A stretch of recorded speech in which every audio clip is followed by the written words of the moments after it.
Hello, I'm Liesel. I'm a librarian at the Central Children's Library, and today I'm going to talk to you about how to read a poem. You've probably read a poem before, and maybe you enjoyed it, or maybe you didn't. Maybe you're like me and you sometimes feel like poetry is way too complicated for times like these, or that poetry people know something that the rest of us don't know. So how do you read a poem and actually enjoy it, huh?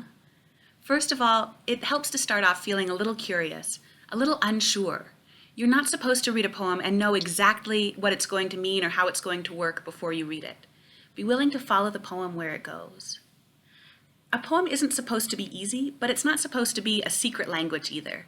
It's not a code where everything means something else. When you read a poem, you're trying to sit where the poet sat for a little while, to get into the poem and see how it feels. It's okay to feel a little uncertain, and it helps to sit with that uncertainty, something we could all get a little better at right now. And my last tip for you is this. It's okay if you don't like a poem. As a reader of poetry, you're allowed to decide when you don't like something.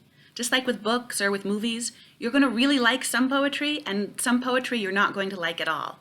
You get to decide. So here's a poem by Mary Oliver from her book, 1,000 Mornings, which you can check out online at denverpubliclibrary.org. I'm going to look down at my e-reader while I read it. It's called The Poet Compares Human Nature to the Ocean from Which We Came. Just the title gives you an idea of what's going to happen in it, what it's about, huh? So here we go.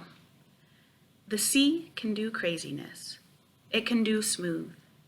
It can lie down like silk breathing, or toss havoc shoreward. It can give gifts or withhold all.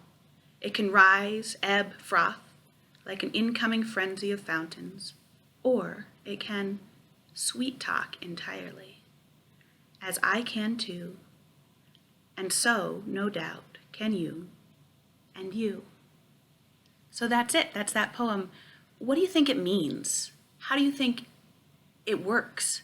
Have you ever felt the way that Oliver is describing in the poem? And that's it. You read it, you figure out what it means as best you can, and then you decide how it makes you feel. Be brave, poetry readers. Go forth and read. Thanks. Goodbye.